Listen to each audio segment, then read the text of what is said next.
నమస్తే welcome to 69 TV news నేను మానస ముందుగా బులెటిన్ లో హెడ్లైన్స్ చూద్దాం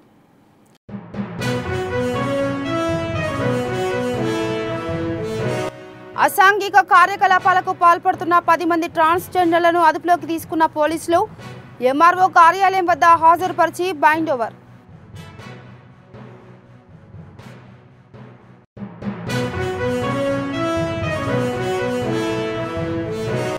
contributory pension scheme employees union యుద్ధభేరీ ధర్నా సిపిఎస్ వద్దని ఓపీఎస్ మాత్రమే సామాజిక భద్రతను చేకూర్చండని పోరాటం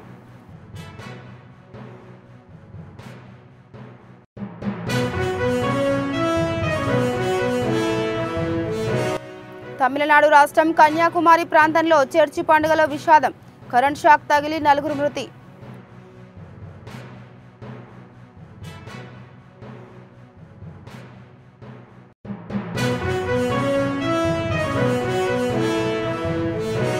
కృష్ణా జిల్లాల గ్రాడ్యుయేట్ ఎమ్మెల్సీ కౌంటింగ్ ప్రారంభం పోస్టల్ బ్యాలెట్ ఓట్లలో కూడా చెల్లని ఓట్లు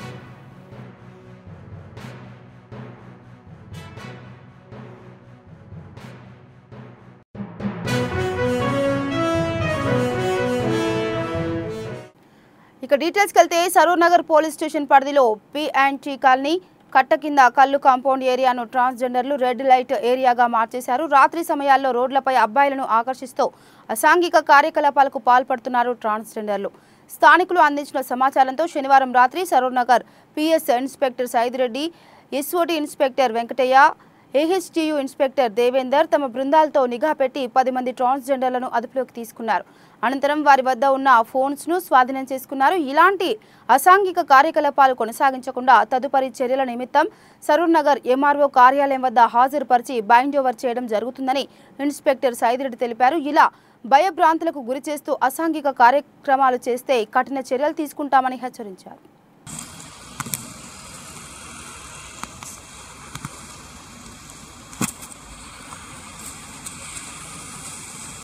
హైదరాబాద్లోని ధర్నా చౌక్లో తెలంగాణ రాష్ట్ర contributory pension scheme employees union రాష్ట్ర అధ్యక్షులు స్థిత ప్రజ్ఞ అధ్యక్షతన యూపీఎస్ వద్దని యుద్ధభేరి ధర్నా కార్యక్రమం జరిగింది.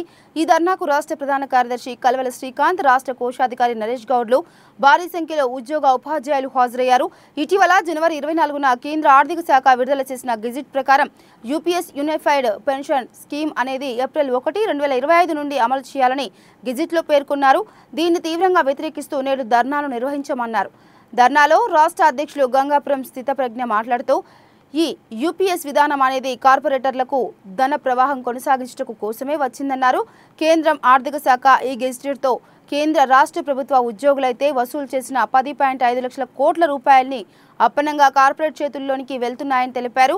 గత 10 సంవత్సరాలుగా సిపిఎస్ వద్దని ఓపీఎస్ మాత్రమే సామాజిక భద్రతను చేకూర్చండని పోరాటం చేస్తున్నామని, ఇప్పుడు ఈ యూపీఎస్ విధానం తెచ్చి ప్రభుత్వం రాష్ట్ర ప్రభుత్వ ఉద్యోగుల్ని గందరగోళానికి గురి చేస్తుందన్నారు.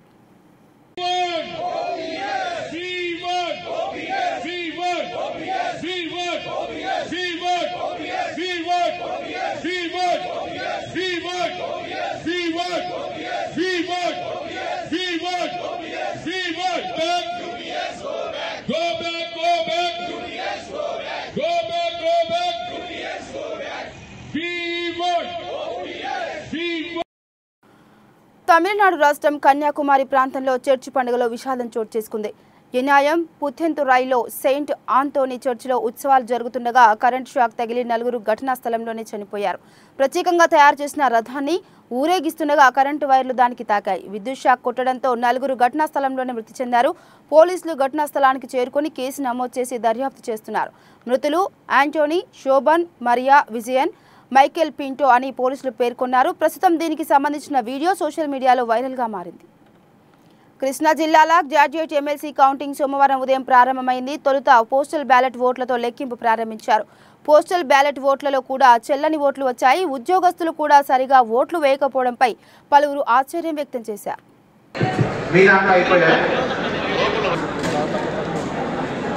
మీరు ఫార్మాట్ తీసుకొని రావాలి స్టేజ్ మీదకి.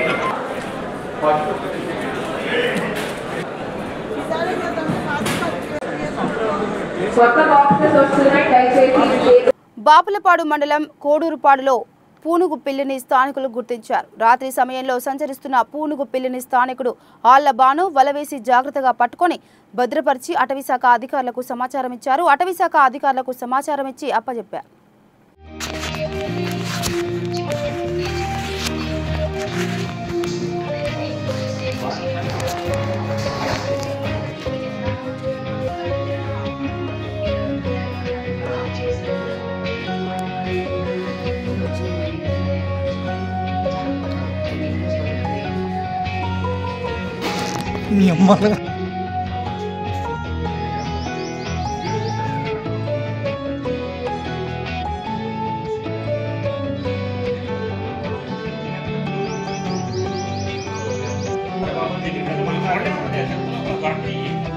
భారతదేశం మొత్తం 32 ఉన్నాయన్న.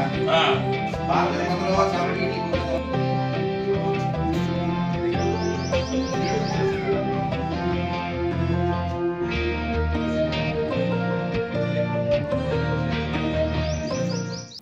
ఇక తెలుగుదేశం నేత లోక్సభ తొలి దళిత స్పీకర్గా సేవలందించిన దివంగత జీఎంసీ బాలయోగి వర్ధంతి సందర్భంగా తెలుగుదేశం పార్టీ రాష్ట్ర ప్రధాన కార్యదర్శి మాజీ మంత్రి దేవినేని ఉమామహేశ్వరరావు స్థానిక నేతలతో కలిసి గొల్లపూడి కార్యాలయంలో ఘనంగా నివాళులర్పించారు. ఈ సందర్భంగా దేవినేని ఉమా మాట్లాడుతూ సామాన్య దళిత రైతు కుటుంబంలో జన్మించిన బాలయోగి స్పీకర్ స్థాయికి ఎదిగారని కొనియాడారు.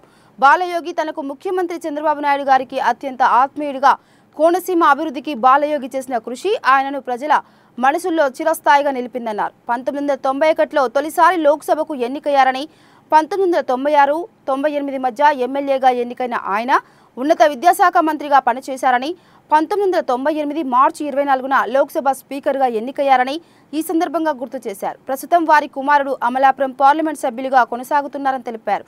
రాష్ట్రానికి దేశానికి ఆయన చేసిన సేవలను స్మరించుకున్నారు. ఈ కార్యక్రమంలో స్థానిక నేతలు పాల్గొన్నారు.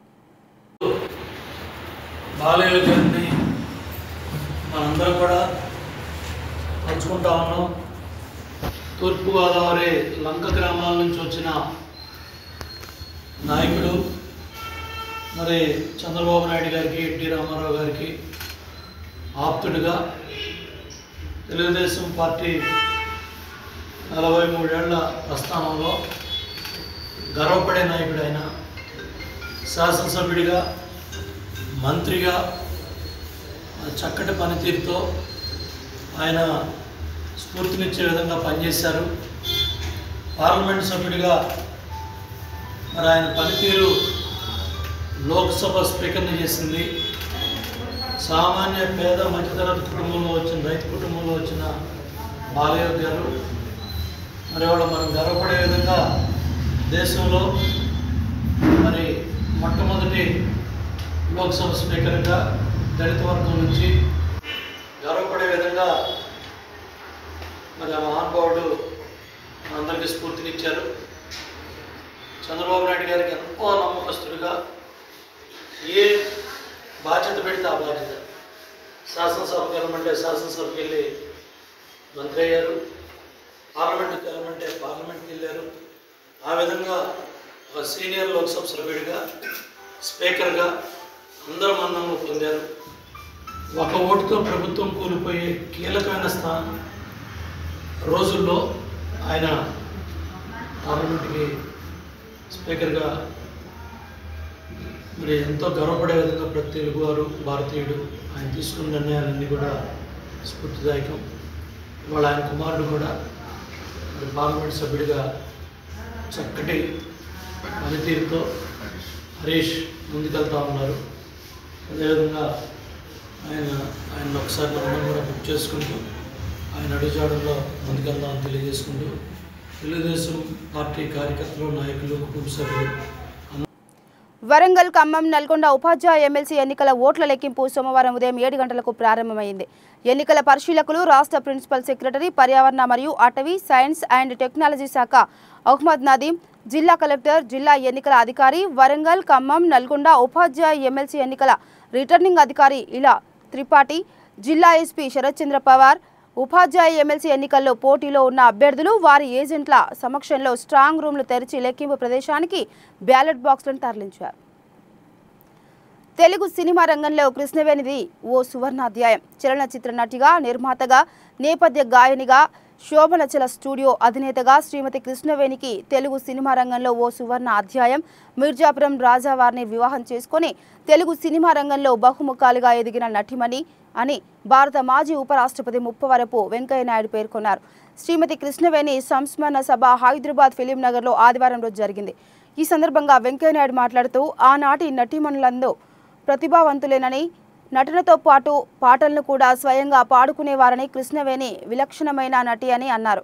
1949లో ఎల్వి ప్రసాద్ దర్శకత్వంలో నిర్మించిన మన దేశం చిత్రంలో నందమూరి తారక రామారావును పరిచయం చేసిన ఘనత కృష్ణవేణి గారిదేనని, అలాగే అక్కినేని నాగేశ్వరరావుతో కీలుగుర్రంతో స్టార్ స్టేటస్ కూడా మిర్జాపురం రాజా కృష్ణవేణి దంపతుల వల్లనే వచ్చిందని వెంకయ్యనాయుడు ఈ సందర్భంగా గుర్తు చేశారు. మన దేశం వజ్రోత్సవ వేడుకలు విజయవాడలో జరిగినప్పుడు శ్రీమతి కృష్ణవేణి పాల్గొన్నారని, ఆమెను సత్కరించే అవకాశం తనకు వచ్చిందని వెంకయ్యనాయుడు చెప్పారు. 102 సంవత్సరాల పరిపూర్ణమైన జీవితాన్ని గడిపి ఎందరో నటులకు ఆదర్శంగా, మార్గదర్శకంగా కృష్ణవేణి ఉన్నారని వెంకయ్యనాయుడు చెప్పారు. కృష్ణవేణమ్మ జీవితంపై సీనియర్ జర్నలిస్ట్ భగీరథ అద్భుతమైన షార్ట్ ఫిల్మ్ని రూపొందించారని, ఈ సందర్భంగా భగీరథను వెంకయ్యనాయుడు అభినందించారు. NTR committee chairman TD Janardhan మాట్లాడుతూ, ఎన్టీ రామారావును సినిమా రంగానికి పరిచయం చేసిన కృష్ణవేణమ్మ అంటే మా అందరికీ ఎంతో అభిమానమని, అందుకే ఆమె సంస్మరణ దినోత్సవాన్ని ఎన్టీఆర్ కమిటీ సభ్యులు పూనుకొని చేయటం జరిగిందని చెప్పారు. నందమూరి మోహనకృష్ణ రామకృష్ణ మాట్లాడుతూ, తమ తండ్రిని సినిమా రంగానికి పరిచయం చేసిన కృష్ణవేణమ్మ సంస్మరణ సభలో తాము కూడా భాగస్వాములైనందుకు గర్విస్తున్నామని, ఆమె అంటే నందమూరి వంశాభిమానులందరికీ అభిమానమని చెప్పారు. అక్కినేని రమేష్ ప్రసాద్ మాట్లాడుతూ, మిర్జాపురం రాజావారు కృష్ణవేణి గారంటే తమ కుటుంబానికి ఎంతో అభిమానమని, తన తండ్రి ఎల్వి ప్రసాద్ దర్శకత్వంలో ఎన్టీఆర్ను సినిమా రంగానికి వీరిద్దరే పరిచయం చేయటం అదొక చరిత్ర అని చెప్పారు. ఇంకా ఈ సభలో మాగంటి మురళీమోహన్, డాక్టర్ పరుచూరి గోపాలకృష్ణ, నిర్మాతలు కెఎస్ రామారావు, కైకాల నాగేశ్వరరావు, తుమ్మల ప్రసన్నకుమార్, కాట్రగడ్డ ప్రసాద్, రోజా రమణి, పూర్ణ విశ్వనాథ్, గుమ్మడి గోపాలకృష్ణ, అక్కినేని వెంకట్, అక్కినేని నాగ సుశీల తదితరులు ప్రసంగించారు. శ్రీమతి కృష్ణవేణి సంస్మరణ సభకు తెలుగు సినిమా రంగంలో నటులు, సాంకేతిక నిపుణులు తరలివచ్చి ఆమెకు నివాళులర్పించారు. కృష్ణవేణమ్మ ముని మనవరాలు డాక్టర్ సాయి ప్రియ జాస్తి వందన సమర్పణ చేశారు. మనందరూ ఇక్కడ ఏకత్రితమై అందరం ఒక మంచి నటి, మంచి నిర్మాత, మంచి గాయని, ఒక మంచి స్టూడియో అధినేత, వీటన్నిటిని మించి మంచి వ్యక్తి, వారిని గురించి సంస్మరించుకోవడం ఒక మంచి కార్యక్రమం అని చెప్పి నేను భావిస్తున్నాను. 101 సంవత్సరాలు పరిపూర్ణమైన జీవితాన్ని ఏ విధంగా చూసినా పరిపూర్ణమైన జీవితాన్ని గడిపిన ఆమె తెలుగు సినిమా ప్రారంభ దశ నుంచి స్వర్ణయుగం ఈరోజు ప్రపంచ స్థాయికి తెలుగు సినిమా ఎదిగింది. ఇంతవరకు కూడా ఆమె దానికి ఒక ప్రత్యక్ష సాక్షిగా ఉండి మనకందరికీ కొంత ఆదర్శంగా ఉన్నారని చెప్పడం అతిశయోక్తి కాదు. ప్రముఖ నటిగానే కాకుండా ఒక నిర్మాతగా ఉండి, స్టూడియో అధినేతగా ఉండి, గాయనిగా ఉండడం అవుతుందో ఆల్ ఇన్ వన్ అన్నట్టుగా ఆయా అన్నింటిలో పేరు తెచ్చుకోవడం చాలా గొప్ప విషయం. దాంతోపాటు మనందరికీ సంతోషం కలిగించే మరొక విషయం ఏంటంటే, మన అందరి యొక్క ఆంధ్రుల యొక్క అభిమాన నటుడు శ్రీ నందమూరి తారక రామారావు గారు ఆ సినిమా రంగానికి పరిచయమైన ఆ మన దేశం చిత్రానికి కూడా ఆమె నిర్మాత కావడం చాలా గొప్ప విశేషం. ఎందుకంటే we are celebrating the life of such a great lady Krishnaveni గారు.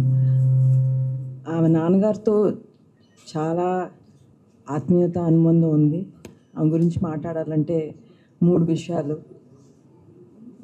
పెద్దనాన్నగారు నందమూరి రామారావు గారిని పరిచయం చేయటం, ఘంటసాల గారిని పరిచయం చేయటం, ఆ తర్వాత Keelugurram such a big hit సినిమా వాళ్ళు తీసి శోభనాచలం పిక్చర్స్లో తీసి నాన్నగారితో ఆమె యాక్ట్ చేయడం.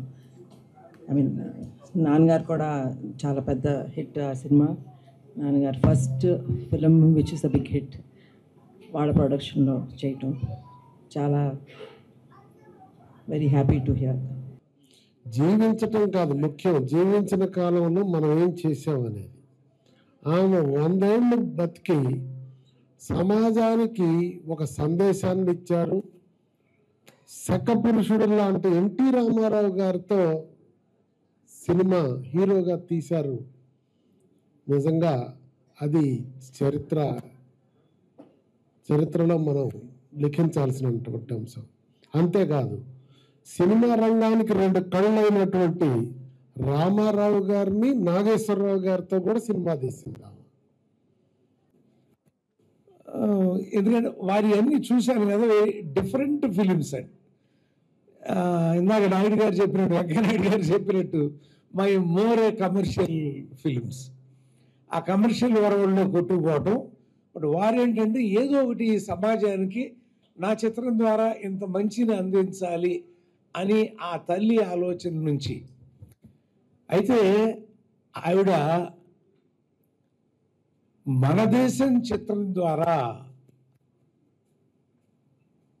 ఇది నా దేశం అన్న మహానటుడు అన్న నందమూరి తారక రామారావు గారిని తెలుగుదేశానికి పరిచయం చేసిన మహానుభావురాలండి ఆవిడ. మనం జీవించి ఉండగానే మనని మనం చూసుకోవాలని మనిషి కోరికగా ఉంటుందటండి. చూడండి, నువ్వు ఇక్కడికి వస్తే తెలిసిపోతుందా, వాళ్ళిద్దరిని చూడండి, సేమ్ అదే ఫోజ్ ఇవ్వను, అటు తిరిగి నవ్వు చూసుకోండి. ప్రింట్ అంటే మానవుడి యొక్క ఏప్స్ అండి. ఆ తర్వాత రామారావు గారు నాగేశ్వరరావు గారు వచ్చిన తర్వాత మీకు తెలిసిందే చరిత్ర అంతా మారిపోయింది. సో అటువంటి చరిత్ర కలిగిన కృష్ణవేణి గారు నిర్మాతలందరికీ, ఇప్పటి నిర్మాతలు ప్రత్యేకంగా ఆవిడని అబ్జర్వ్ చేసి ఆవిడ చరిత్రను తెలుసుకుని నిర్మించడం అంటే ఏంటి, నిర్మాత ఎలా ఉండాలి, నిర్మాత డిసిప్లిన్ ఏంటి, అసలు నిర్మాత బాధ్యత ఏంటి, ఎటువంటి సినిమాలు తీయాలి అని తెలుసుకోవాల్సిన అవసరం ఇప్పుడున్న నిర్మాతలందరికీ ఉంది. ఇటు వచ్చి వెళ్ళిపోతారు కానీ మళ్ళీ రారు. కానీ వాళ్ళు సృష్టించిన చరిత్రలు మాత్రం అజరామరంగా ఉంటాయి. అలాగే నందమూరి తారక రామారావు గారు అన్నట్టు మహానటుడిని ఆ రోజు నా అందరి మీద పరిచయం గోపాలకృష్ణ గారు చెప్పారు. ఎంత అనేటువంటి డైలాగ్ రాసిన ముహూర్తం, ఇటువంటి ఆ శబ్దం వాక్కుకి శక్తి ఉంటుంది అనేటువంటిది రుజువు చేసినటువంటి మహాత్ములు ఎన్నెన్నో విజయాలు సాధించిన ఇక్కడ పెద్దవాళ్ళ చరిత్రలో నిర్ణయం చేసుకుంటే పుణ్యం దొరుకుతుందని, ఆ పుణ్యం నాకు కూడా దొరికిందని మా కమిటీకి శిరస్సు వచ్చి నమస్కారం చేస్తూ. కృష్ణవేణమ్మ గారు డైరెక్టర్తో కూర్చొని డిస్కస్ చేసేటప్పుడు ఈ క్యారెక్టర్ ఎవరితో చేయిస్తామనగానే ఎల్వి ప్రసాద్ గారు అన్నారట, విజయవాడ నుంచి వచ్చాడమ్మా రామారావు అని, నందమూరి తారక రామారావు అని, ఈ క్యారెక్టర్కి ఆయన బాగా చేస్తాడు, ఆయనతో చేయిస్తామని చెప్పగానే అలాగేనండి అన్నట్ట. ఆయన పిలిపించారు. చూడగానే ఆవిడకి కృష్ణవేణమ్మ గారికి, అబ్బాయి కుర్రాడు భలే ఉన్నాడు, మంచి స్ఫూర్తి, మంచి ఎత్తున్నాడు, మంచి ముక్కు, మంచి చిరునవ్వు, ఇన్ని రకాలుగా అద్భుతమైన వ్యక్తి, ఈ వ్యక్తిని మనం ఇంట్రడ్యూస్ చేసే అవకాశం మనకు రావడం మన అదృష్టమైనట్టుగా వెంటనే ఆవిడ ఓకే చేశారు. ఆయన ఆఫీస్కి వచ్చిన తర్వాత కూర్చోబెట్టి, అంటే ఎన్టీ రామారావు గారు తీసుకున్న మొదటి అడ్వాన్స్ ఎవరు అంటే కృష్ణవేణమ్మ గారి చేతుల మీదుగా ఇచ్చిన 250 రూపాయల చెక్ అండి, మొట్టమొదటి చెక్కు. ఆ చెక్ ఆవిడ చేతి మీద తీస్తే ఇచ్చేటప్పుడు రామారావు గారు చూస్తా కళ్ళలో నీళ్లతో, నా మొదటి చిత్రం, ఈ చిత్రానికి నేను 250 రూపాయలు అడ్వాన్స్గా తీసుకుంటున్నానని చెప్పి ఆయన కళ్ళలో ఎంతో ఆనందంగా ఉన్నప్పుడు ఆ కళ్ళల్లో చూసి ఈవిడ అన్నట్టు, నాయన నువ్వు రాబోయే రోజుల్లో చాలా పెద్ద యాక్టర్ అవుతావు, నీకు మంచి భవిష్యత్తు ఉంటుంది అని చెప్పి చెప్పడం జరిగింది. అందులో ఒక పోలీస్ కానిస్టేబుల్, ఇన్స్పెక్టర్ క్యారెక్టర్ అది.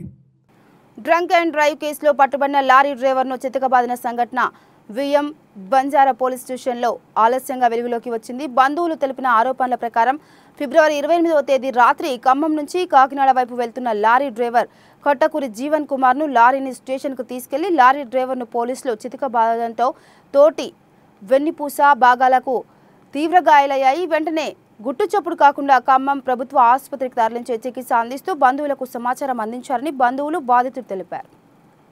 నా పేరు కిరణ్ కుమార్, మాది కోదాడ పక్కన అనంతగిరి గ్రామం. జీవన్ కుమార్ అనే వ్యక్తి మా మేనల్లుడు. గత 10 సంవత్సరాల నుంచి లారీ తోలుతున్నాడు. నిన్న సాయంత్రం 5 గంటల సమయంలో వియ్యం బంజీ దగ్గర పోలీస్ వాళ్ళు పెట్రోలింగ్ చెక్ చేస్తారు, మందు తాగినా తాగలేదని చెక్ చేసేటప్పుడు ఈ పిల్లగాన్ని కిందికి దించి పైప్ వేసి తాగపోయినా సరే తీసపోయారు, పోలీస్ స్టేషన్ తీసపోయారు. అక్కడ నేను తాగలేదు సార్ అని ఎంత చెప్పినా వినలేదు. నువ్వు తాగే ఉన్నవరా, ర్యాష్గా తోలుతున్నావు అని పోలీస్ స్టేషన్ తీసపోయారు. పోలీస్ స్టేషన్ తీసపోయాక తీవ్రంగా కొట్టారు పిల్లగాన్ని. ఆ పిల్లగాన్ని కొట్టిన తర్వాత చిత్రహింసలు చేశారు. ఆ బాధలు తట్టుకోలేక మనోడు తప్పించుకోవటానికని వాళ్ళని తప్పించుకొని ఫస్ట్ ఫ్లోర్కి వెళ్ళాడు. ఫస్ట్ ఫ్లోర్కి వెళ్ళినాక అక్కడ కనుక చాలా కొట్టారంట. చాలా కొట్టిన తర్వాత వాళ్ళని ఇడిపించుకునే ప్రయత్నంలో వాళ్ళే నెట్టేశారు, పైనుంచి ఫస్ట్ ఫ్లోర్ నుంచి కిందికి నెట్టేశారు. కింద పడిపోయాడు. అతనే దూకిండని అబద్ధం ఆడారు పోలీసు వాళ్ళు. అయితే నిన్న రాత్రి మాకు 11 గంటలకు ఫోన్ చేశారు కానిస్టేబుల్. మీ అల్లుడంట, మరి అల్లుడు ఖమ్మం గవర్నమెంట్ హాస్పిటల్లో జాయిన్ చేశాము, ఎటువంటి ఇబ్బంది ప్రాణహాని ఏమీ లేదు, మీరు వచ్చి మీ అల్లుడిని తీసుకొని పోండి అని చెప్పారు. ఇక్కడికి వచ్చి చూసేసరికి పరిస్థితి చాలా విషమంగా ఉంది. చేయి దాటిపోయింది, నడువులు ఇరిగిపోయినాయి. అక్కడి నుంచి ఆ గవర్నమెంట్ హాస్పిటల్లో ట్రీట్మెంట్ మంచిగా అనిపించక మా సొంతంగా ప్రైవేట్ హాస్పిటల్కి తరలించాము. గవర్నమెంట్ హాస్పిటల్కి 2 కానిస్టేబుల్ వాళ్ళ సొంత కారులోనే తీసుకొని వచ్చారు. తీసుకొని వచ్చాక గంటకి ప్రతి ఒక్క కానిస్టేబుల్ ఫోన్ చేసి చెబుతున్నారు, ఏమైంది, ఎట్టున్నది, ఏమైంది అని ప్రతిదీ అడుగుతున్నారు. వాళ్ళు ఎందుకు అడుగుతున్నారో అర్థం కావట్లేదు. వాళ్ళు ఏం చేస్తారు, పొంతం లేదు, వాళ్ళ మాటలకు వాళ్ళకే పొంతం లేదు. లారీ ఓనర్ని అడిగితేనేమో పోలీస్ స్టేషన్ పై నుంచి దూకిండని అన్నారు, పోలీసులేమో లారీ క్యాబిన్ మీద నుంచి దూకిండని అన్నారు. వాళ్ళిద్దరు మాట్లాడిన రికార్డులుగానే చేశాం, కానీ రికార్డులు డిలీట్ చేశారు. మా అల్లుడు పోలీసు వాళ్ళు కొట్టారు, 4 చిత్రహింసలు పెట్టారు, పైనుంచి తోసేశారు. వాళ్ళే దుర్బుసులు ఆడారు, తక్కువ జాతి అని కులం పేరుతో చూసించారు. ఈ రోజు దాగినక లారీ ఓనర్ వచ్చి పొద్దురుపూట అలా వచ్చి ఇలా వెళ్ళిపోయాడు. ఆయన లారీ పోలీస్ స్టేషన్ కాడికి పోయి లారీని ఇప్పించుకోవడానికి చూశాడు, కానీ మరి పేషెంట్ ఎలా ఉన్నాడో ఏమైంది. ఆ లారీ ఓనర్కి ఫోన్ చేస్తే నాకు సంబంధం లేదు, నా లారీ మీద నుంచి దూకలేదు, పోలీస్ స్టేషన్ మీద నుంచి దూకిండని ఆయన అంటున్నారు. పోలీసు వాళ్ళకి ఫోన్ చేస్తే పోలీసు వాళ్ళు ఏమంటారు, లారీ మీద నుంచి దూకిర్రని పోలీసు వాళ్ళు అంటారు. దయచేసి ఉన్నతాధికారులు మీరే ఈ కేసుని న్యాయం చేయాలి. ఇక బులెటిన్ ముగించే ముందు హెడ్లైన్స్ మరోసారి.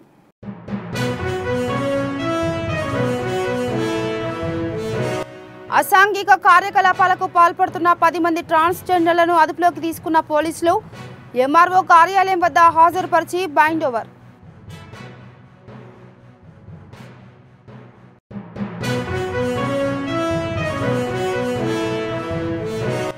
Contributory pension scheme employees union యుద్ధభేరీ ధర్నా.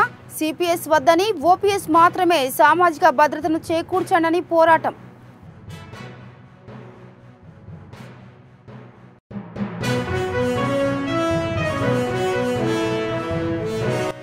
తమిళనాడు రాష్ట్రం కన్యాకుమారి ప్రాంతంలో చర్చి పండుగలో విషాదం.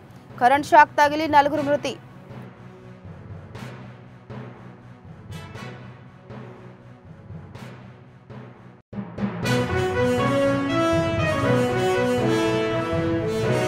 కృష్ణా జిల్లాల గ్రాడ్యుయేట్ ఎమ్మెల్సీ కౌంటింగ్ ప్రారంభం. పోస్టల్ బ్యాలెట్ ఓట్లలో కూడా చెల్లని ఓట్లు.